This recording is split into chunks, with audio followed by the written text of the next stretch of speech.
how the PowerShell pipeline works. Boys and girls, almost nobody teaches this stuff, but it is so crucial because this is actually what makes PowerShell different and frankly magical. But it isn't, it's actually science, and I'm going to show you how it works. We've got a lot of complexity to talk about. We're going to cover how PowerShell actually passes information from one command to the next through the pipeline. And there's really two ways it does that. Plan A, which it always tries first, is by value.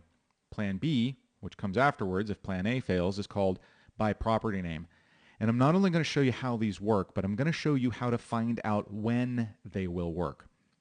Sometimes you're going to need to send data from one command to another, and the data isn't going to be in exactly the form that the second command needs to work on it. So I'm going to show you how to rename things mid-pipeline to make them work. And sometimes you're going to need to use a command that just doesn't accept piped in input. So I'll show you another couple of techniques, including using parentheticals and expanding or extracting property values contents. So again, the point of this nugget is to answer the question, why does this work? Why does, and let's be gentle here. Let's maybe go with, name notepad. What makes this command work? What exactly is causing this data to get over to here? I mean, look, it's all well and good to say, well, the pipeline is making it happen. Sure, a miracle occurs and the pipeline makes it happen. Let's kind of regress a bit. Let's talk about what the old command.exe shell would do. In command.exe, and this actually applies to Unix shells as well, so I mean this is a really well understood, long-running method. Every command that you run has three standardized ports, I guess you could call them. Standard in, standard out, and standard error. Now, for command.exe and for Unix commands, this is fine. Whatever comes out of standard out gets displayed on the screen. Errors are reported on standard error, and then any input that the thing is going to take goes in through standard in.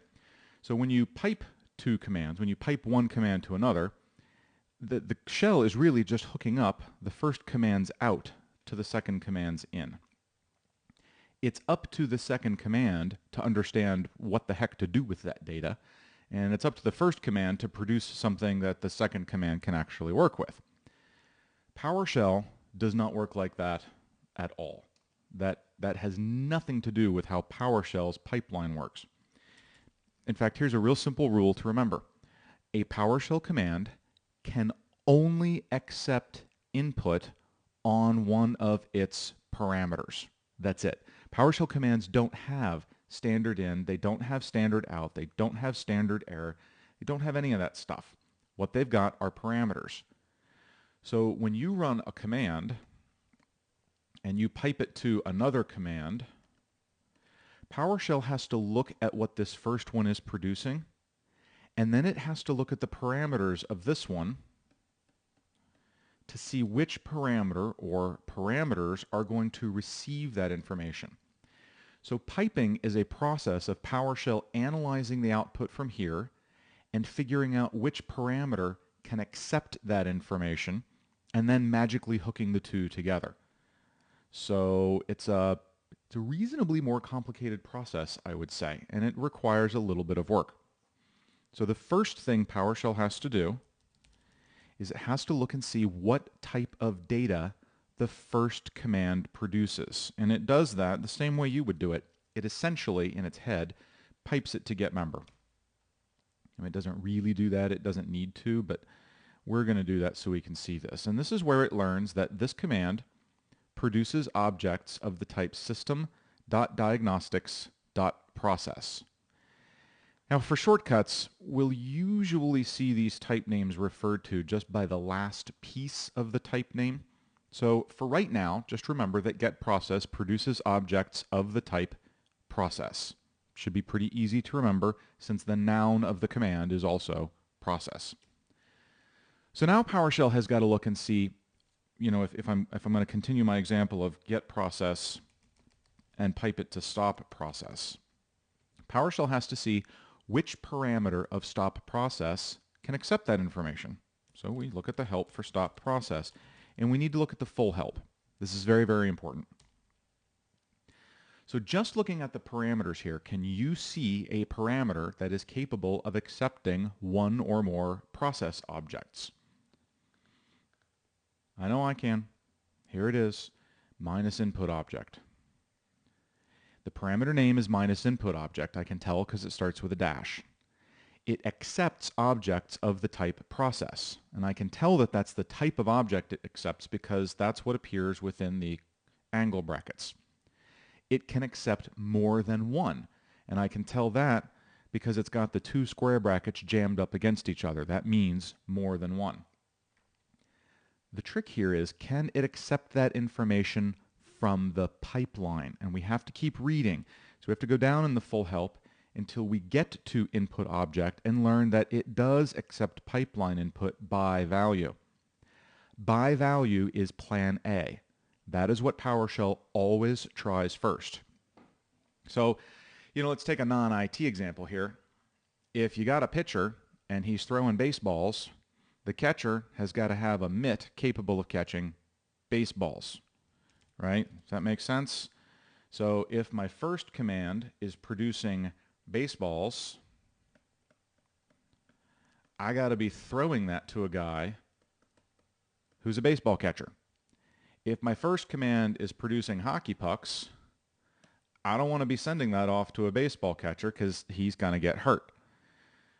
So whatever type of data the first command produces gets linked up by value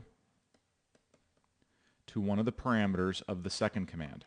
So that's why that works. And we can play with that by running get process, stop process, minus what if. And we can see that that actually does something. Okay, that's straightforward enough.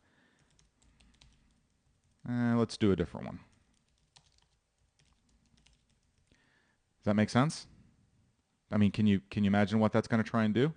Because I mean, look, a service, if it's running, is associated with a process.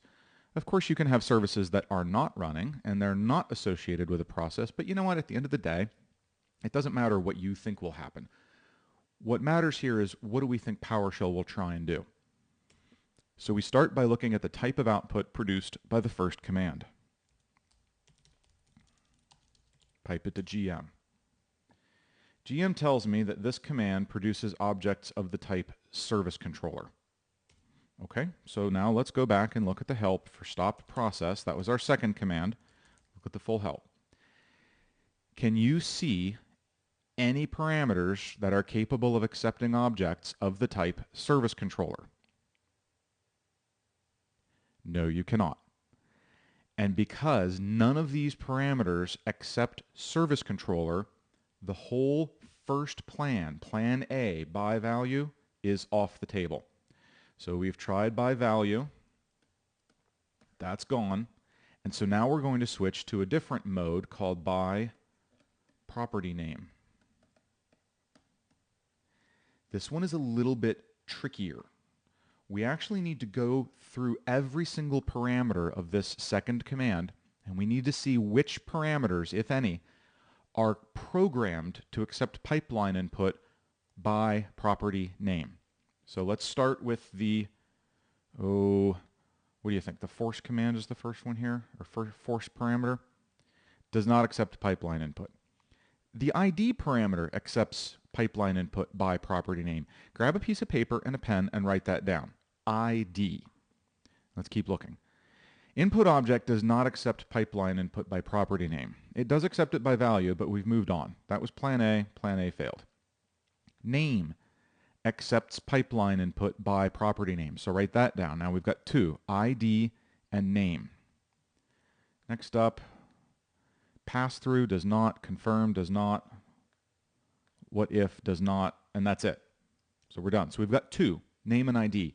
Those are called candidate parameters. I need to go back now and look at the output of getService and pipe it to GM. Does the, and you know what? Let's just look at properties. So this is going to show us all the properties. It's a little easier way to get all this on the screen at the same time. So we have two candidate parameters, name and ID. Does the output of the first command have an ID parameter? Does it have, property? Does it have a name property? I don't see ID on this list here. Nowhere in here do I see it. Name, on the other hand, I got right there. So look, this is where I sometimes lose people because nobody wants to believe that this is as low tech as it is. Get service, stop process. Because plan A failed, because get service is producing objects that stop process can't take, we've shifted over to by property name. I know that get service has a name property, and I know that stop process has a name parameter that accepts pipeline input by property name. It also has an ID parameter that accepts pipeline input by property name. Brace yourself. Strictly because this is spelled N-A-M-E and this is spelled N-A-M-E, they're going to be connected. This is spelled ID and there's no corresponding property over here, so there will be no connection between the first command and the second command on the ID parameter. So this is just because they're spelled the same. It's not any more complicated than that. N-A-M-E is going to connect to the parameter N-A-M-E. In other words, the names of my services are going to be fed to the name parameter of stop process, just because the property is spelled the same. So stop process minus question mark. What is the, let's do minus full here. Help stop process minus full. What's the name property parameter actually do? Specifies the process names of the processes to be stopped. Okay. You ready for this? Get service, stop process minus what if. Errors, errors, errors, errors, errors, errors, errors, errors, errors, errors. Why so many errors? Well, because I told stop process to stop a process named SC policy SVC. There is not actually a process called that. The service is called that, but its executable isn't called that. Service names are names like bits, but it actually might run as service host.exe in the process list, right? So piping the service name to stop process doesn't give it the right information. Now, the service does know the executable, but the problem is that information didn't make it over to the second command. It's the name that made it over because they're spelled the same. All right. So that's the basics of that. I want to show you an example where that works now, where that whole by property name thing actually is functional. Let's take a real simple example here. What's a good one? Let's try doing, oh, I know. Let's look at the help for get event log. Get event log has a minus computer name parameter. It's over here. Let's go down and look at that in the full help. See if it takes pipeline input. Oh, it doesn't. Well, that sucks. How about get service? Yeah, that's got a parameter called computer name. Does it accept? Ooh, look, it accepts pipeline input by property name. Ha, okay. Here's what we're going to do then. You guys know what a CSV file is, right? Notepad, computers.csv. First line of a CSV file is the header. So I'm going to create a header called computer name, localhost DC member client.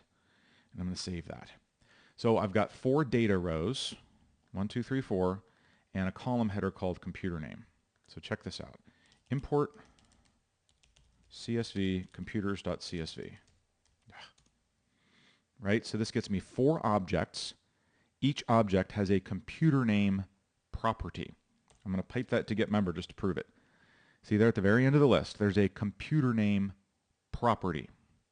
There's a property spelled computer name. C-O-M-P-U-T-E-R-N-A-M-E.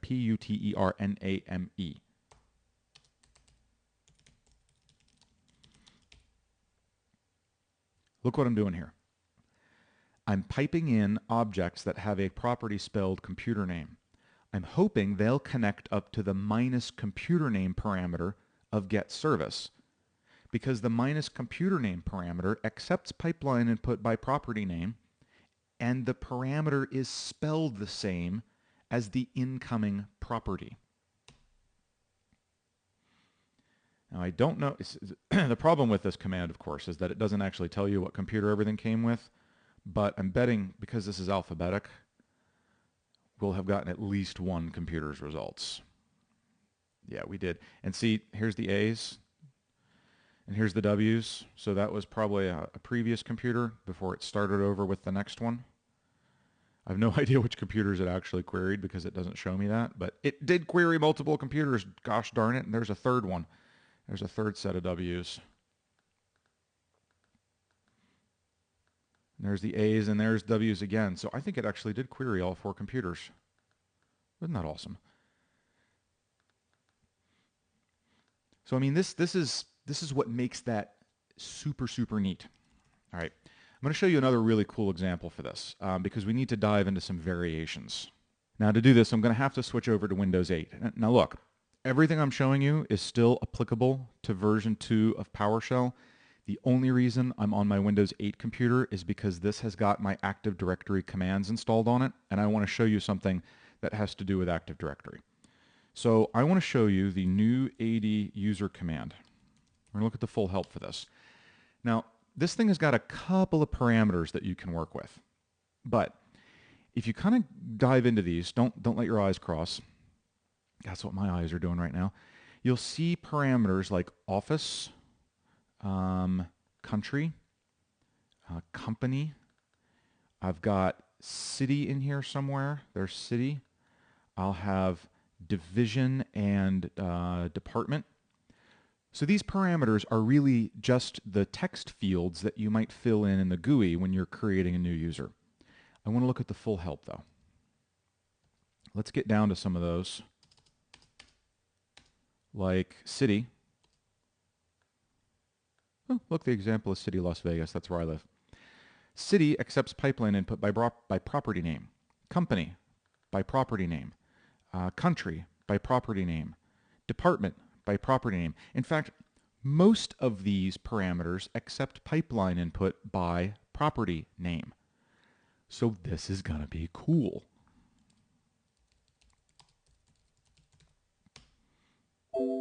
Let's create a new file. Name, SAM account name. Now look, I want you to know something here. It's completely possible to create a user account with a blank SAM account name. You can do it once because the first time it's unique. You won't be able to log on as that user, but you can do it. I know you probably think, no, it's impossible, but that's because the GUI has always stopped you from doing it. Active Directory is fine with it the first time because it's unique the first time. So that's why I'm including this SAM account name column. I need to make sure I'm providing a SAM account name. Title, city, department. Yeah, that's good. Don J. I'll be the CIO. I live in Las Vegas and I work in IT. Greg S.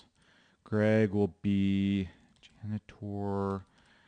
Greg lives in Denver and works in the custodial department. We'll save that. Import CSV users.csv. I get 2 objects because I had 2 data lines. Each object has properties that correspond with my header. That means that's all I have to do. Now I put a what if there on purpose, but you can see that would have created user Don J and Greg S. I didn't specify another container, so they're going into the default users container in my lab.pri domain. My problem with this as an example is that while it's cute, it's not realistic. If you were going to create new users from a CSV file, that CSV file would probably originate from human resources or your personnel department, and they're going to get it wrong. They're going to look at this and go, you know, this is silly. There's no one named Sam here. There's no Sam. Stupid IT people. So I'll eliminate this information. That's probably what they meant. Silly IT people. So now when I import, I'm missing my SAM account name. What'll happen is if I run this is it'll create the Don J user with a blank SAM account name. Then it'll give me an error creating Greg S, and the error will be user already exists. And I'm going to spend 3 hours looking at Active Directory going, no, it doesn't. There's no user called Greg S. What's the problem? It's not Greg S. It's the blank SAM account name that would have already existed. So look, so long as you can get HR to screw up consistently and give you the wrong file, we can totally fix this. Remember, previous nugget? Select object, property. Give me all of the existing properties out of the CSV file. Then, remember the little hash table? Name equals SAM account name. Expression, whatever was in the existing name property. Right? Now I have my SAM account name again.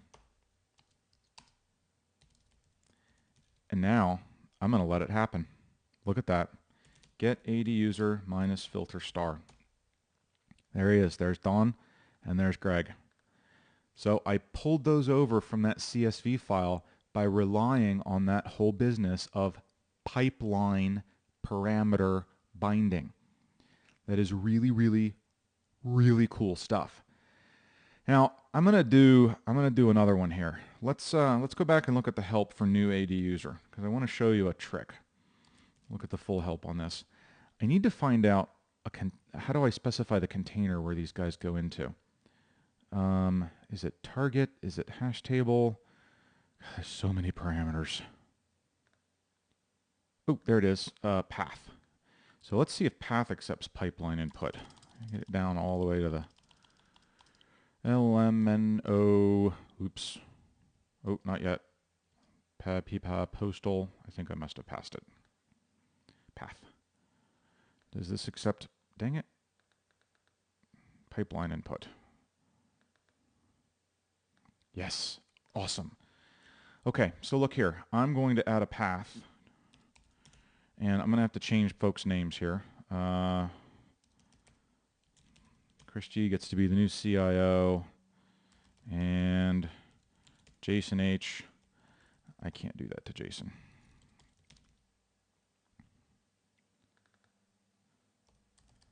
I will totally get yelled at if I make him a janitor. And he's bigger than me. So here in the path, let's just put in CNIT. We need to put this in quotes because these have commas. CNIT DC equals lab, DC equals PRI. All right, I'm going to do this for both of these guys with a little copy paste action. Save. Good. Now, let's do that import again. Where's my import? That's the one I want. So now I've got my path. Now I've got my SAM account name. I got everything in there. I want to point something out. That ITCN is wrong. It should be OU.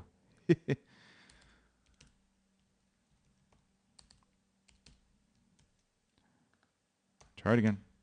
There we go, OU. Now look, that doesn't exist. If I actually run this command, I would expect an error because that path does not exist in my directory. And there's a reason I'm showing it to you that way. New AD user minus path, which I'm going to spell correctly by using tab completion. Path, CN equals users, DC equals lab, DC equals PRI. When you specify a parameter manually, like I've done here with the path parameter, you override anything coming in from the pipeline that would have connected to that. So normally, because I am piping in an object that has a path property, and because the minus path parameter accepts pipeline input by property name, these values would have controlled the path under which these users got created. But because I am manually specifying minus path, I am overriding whatever is coming in from the pipeline. At least that is my fond and dear hope that when I hit enter, this will work. Oh. All right, so get AD user minus filter star. And there's Jason, and where does he live? It's not going to show me. Yes, there it is. He's in users, lab, PRI, and so is Chris G. So that's an important concept here. Anytime you provide a parameter yourself, you are overriding anything that would have come in from the pipeline and connected to that parameter. Very, very important concept, very important to remember, because it's really easy to kind of mess that up, but it's also an important technique. If you need to override something that's coming in from the command or from the pipeline, that's how you can do it. Just manually specify it. Now, while we're over here on my Windows 8 computer where I've got my Active Directory command, let me show you this command. This is going to grab every computer out of Active Directory. Don't run this in your 10,000 computer production environment. The filter is there to cut down on what you get back, but I'm just going to grab everything because I should just have like 4 machines. Windows 7, member, client, DC. Yeah, that's it. Okay, good. So look, these guys do have the computer's name documented here, obviously, and it's in a property called name. Now, if I look at get AD computer minus filter star, and I pipe that to get service minus name, give me all the services whose names start with S. What's going to happen here? Actually, you know what? Tell me what would happen there. If you're thinking about this right, if you're really paying attention, we know that this has a name property or parameter, and we know that it accepts pipeline input by property name, and that means it's going to try and grab a service named Win7, member, client, and so on, because this is spelled N-A-M-E, and it's going to match up to the N-A-M-E. That's obviously not what I want. I want these name properties to hook into the computer name parameter. And our good buddy select object is going to help me do it.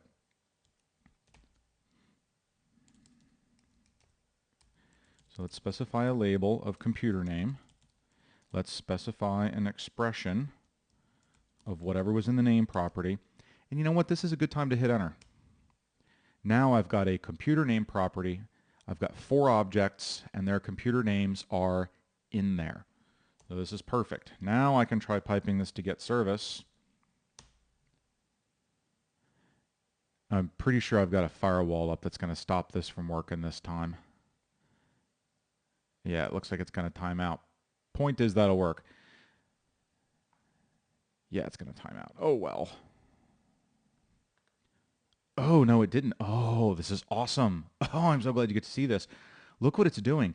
It's taking these objects and it's clearly attempting to attach them to the minus name parameter still, because it says I can't find a service called computer name equals DC. Here's why it's doing that. Oh, I got to let it break on that one last computer. Oh, this is fantastic. I'm so glad you get to see this. Let's give it a second to die on that last one. Okay, I'm bored of it. Go away. I will open up a new window.